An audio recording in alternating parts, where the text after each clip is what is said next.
Welcome to TARTLEcast with your hosts Alexander McKegg and Jason Rigby, where humanity steps into the future and source data defines the path.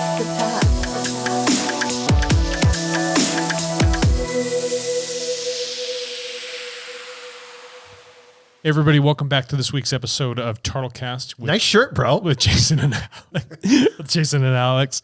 That's the second compliment I got on it today. Today? Yeah. Today alone? I like the silver is that silver necklace? No, the necklace is actually gold. It's tarnished and they got the gold coin. Oh, okay, so it's a little tarnished, but I like the necklace with the shirt. Yeah. I think that looks, and the old school, we both have Casio watches on, huh? Yeah, I felt like, because I have that other watch. Right. I don't sound like a doucher. I guess I can't say that. I'll bleep that out. He has a luxury watch. Yeah, I got a luxury watch. But I was like, I just need something to work out with because I can't be running around with a Rolex. So yeah, it makes it nice, yeah. Yeah, so I paid $20 for this thing and it lasts for 10 years. Yeah. It's got a 10-year battery. That's the same with these like G-Shocks. I mean, we can literally go roll this over in a car. It's so funny. My car doesn't have a 10-year battery in it, No. you know? Just things in my body don't last 10 years. No, it's actually the dog chewing on the bone right here. That's not going to last 10 years. Yeah, we have a dog here. You guys can't see it, but we have a dog chewing on a bone. He's adorable. Mm-hmm. It's a yellow dog, yeah. Yeah, a good boy. Yeah, he's not a gangster vegan. He's just a gangster. Yeah, he's just a gangster. He's a total street thug. Yeah, that's awesome. Look at the way he's looking at you, though. Yeah, he's like, what mixes is it? He's a blue heeler border collie. Yeah, so you guys can we'll have to put a picture of him. Yeah, we will. On I'll the green slap screen. it up on the green screen. That'd be awesome. He's too smart for his own good. Last time he was here in our studio. Yeah. He took a dump right in the studio. Yeah, it was awesome. I was like, that smells delicious. I had to make sure that he was totally emptied before he brought I him just over like here. that he was comfortable enough to be able to. Maybe it was just like a sign of respect. Yes, exactly. Maybe we Sometimes read it wrong as human beings. Dogs are just like, hey. He came in and he was like, "Oh, Jason, I'm very comfortable here." You know. So if you hear any like chomping sounds, that's him playing. He's having a grand old time. Oh, now he's like, oh no. He's trying to lick my Red Bull. That's all he wants. It's sugar-free, though, so he'll be fine. So let's get into, because we could joke around and waste our viewers. Speaking of, we have 10,000 viewers. Booyah. Today. Isn't that fantastic? Awesome. In a month. In a month. I think From your videos, bro. I'm happy that the educational material we're putting out there is actually, it's getting reached. People are actually, internalizing it. And that's all that matters. It's like, you don't change...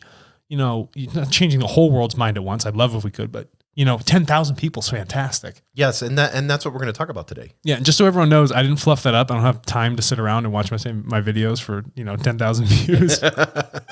So we're going to talk about something that I think we can relate with the dog. Yeah. So there was 2 toys here, and he grabbed both of them. Yeah. And because he's like, these are both mine, and it's that mindset of this is mine, like a hoarding mindset. Yeah, it's a hoarding mindset, and there's scarcity involved. Yeah. And so what we're going to talk about today is decentralization. It's an important concept because there's a big social change going on with decentralization. It's people want their power back. Right.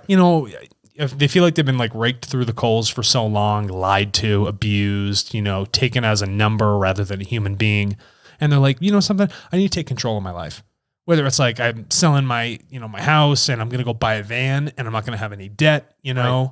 I want to get out of that system. I don't want to be part of those systems. Right. I want to manage everything that, I frankly deserve to have sovereignty over. Right. So when we're looking at decentralization, it's a really hot topic with a lot that's going on because the social change plays into the mindset of how people are beginning to design technology. Right. So if we're looking at that technological design, decentralization, that's where we're going headed forward. So that's what we need to look to. We need to look to, something that is equanimous, right? Ooh, big word. Right. Love that. Something, it's fair and balanced, and having that sort of model needs to apply to the design of what we're doing and, how we should respectfully, treat certain assets like data itself. Yeah, and I think having that compassionate component.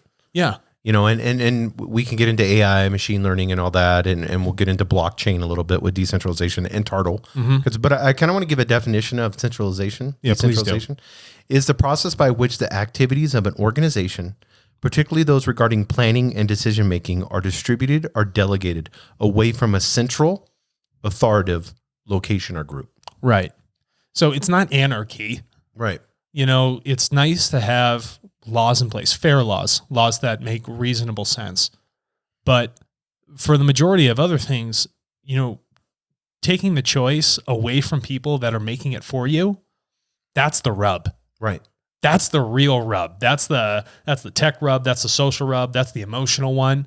And then, you start to see how that sort of change is rubbing off into, politics and everyday life and, everything else that's going on. So when we're moving, the choice back into the hands of an individual, there's a lot of positive benefits that can come from that. Right. So, and also it can decrease a lot of risks at the same time.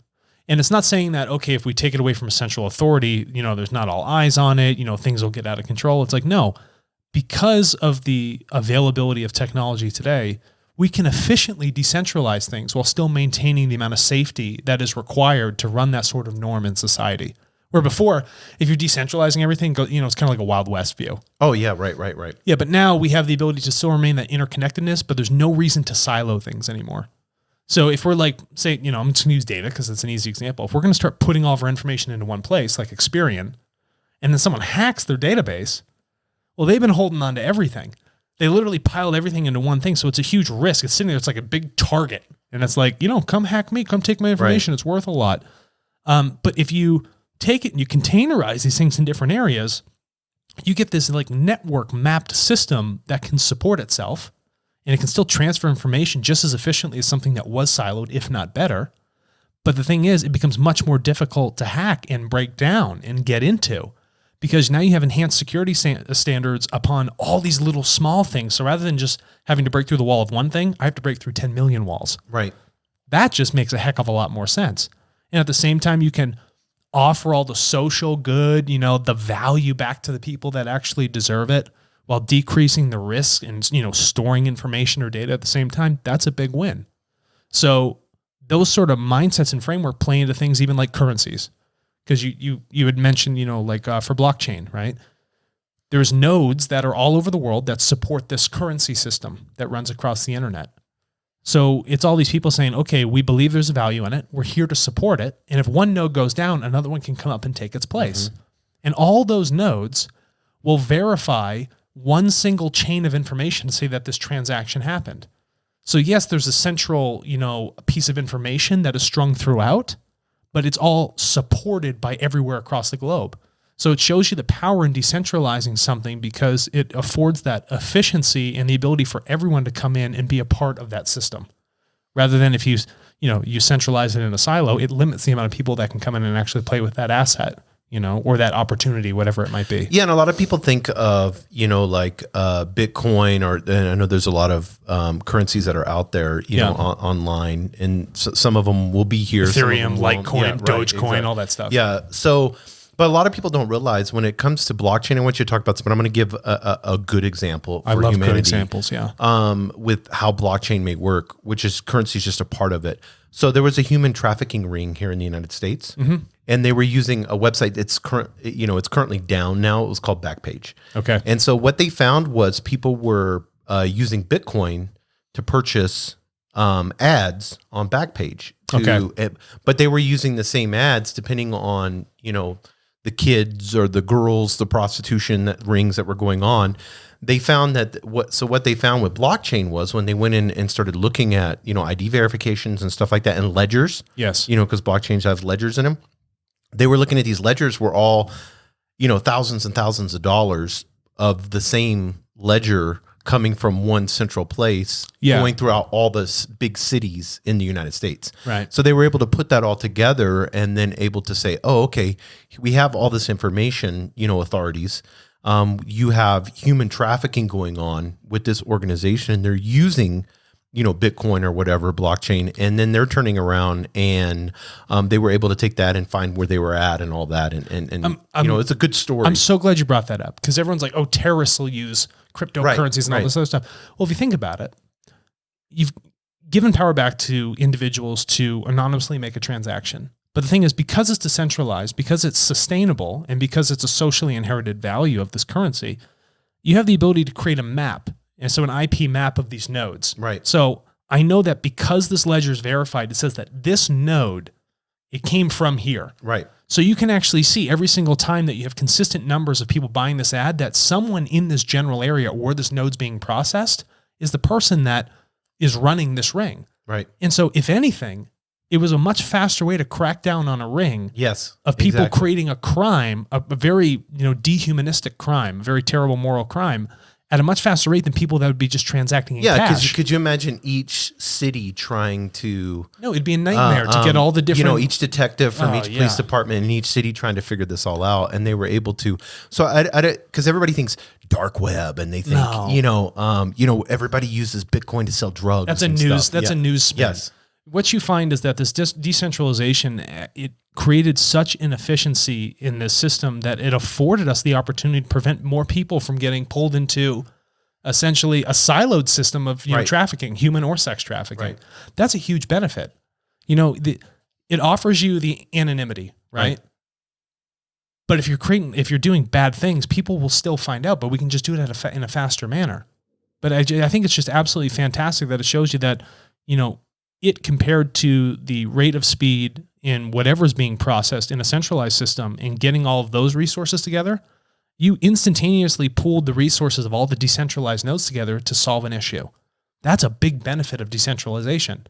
So not only can we help fight that crime, right, but we can have a system that is extremely resilient, that gives people opportunity, and it, frankly, that's it. That's all. I don't. Yeah, but I mean, whenever you're looking at, especially when we look at TARTLE, and we look at the philosophy of what the company is about, and you're looking at being worldwide. Correct. This is the way to accomplish that. Yeah, that's how you would want to accomplish that. We can't be hypocritical in what we do. Right. So when you look at data, data is a decentralized thing.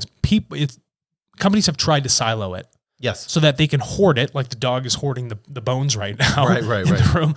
And, they're like, I want this, and then I want to get the resource out of it. He's getting his energy by chewing the bone. It's, pleasing him emotionally. And that's would only benefit that one company or that one dog.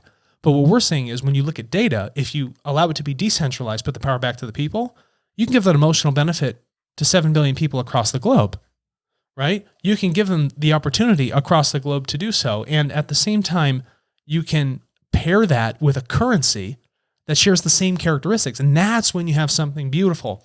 Now you have something that doesn't, butt heads against itself. There's no philosophical ideologies that don't match, or the economics of it, or the fungibility of the system. Right. That's why we choose to have Bitcoin as a cryptocurrency. It just makes more sense. Yeah, and I think when you look at the blockchain too, in the sense of when you're looking at whether we're in India or Russia or China or Singapore, wherever it may be, in the UK, we were working with some ads in the United Kingdom this week. Yeah. Google's been a pain about that. But whenever you're looking at that, you want to have that consistency and be able to make those transactions, as quickly as possible. So the efficiency and consistency is where we have it, and it becomes worldwide. Cross-border consistency, it's a really funny concept because decentralization says like, okay, we're not going to unify anybody. We're pulling it all away from unification. It actually is a more unifying principle because you've leveled the playing field perfectly.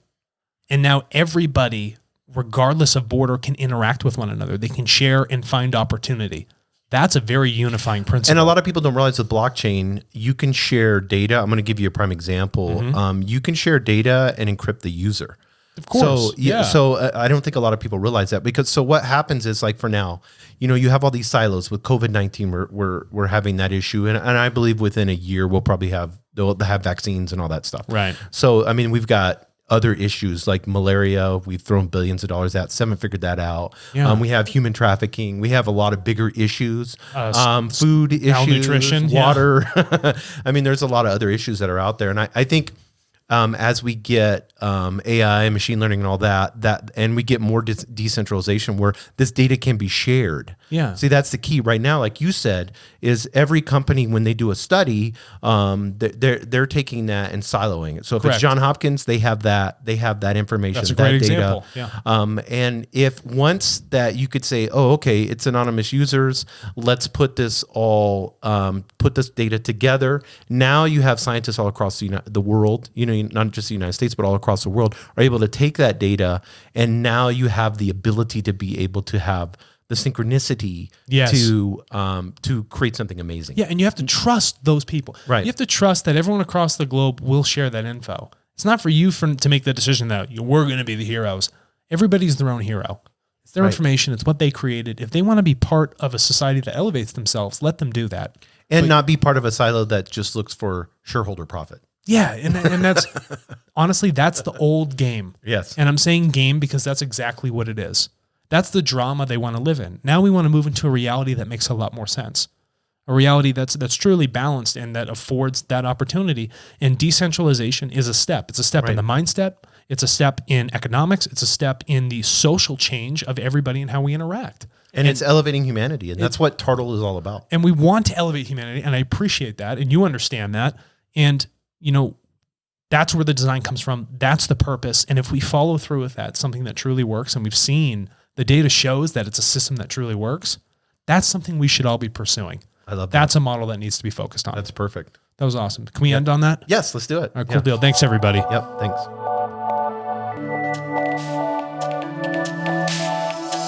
Thank you for listening to TartleCast with your hosts Alexander McKegg and Jason Rigby, where humanity steps into the future and source data defines the path. What's your data worth?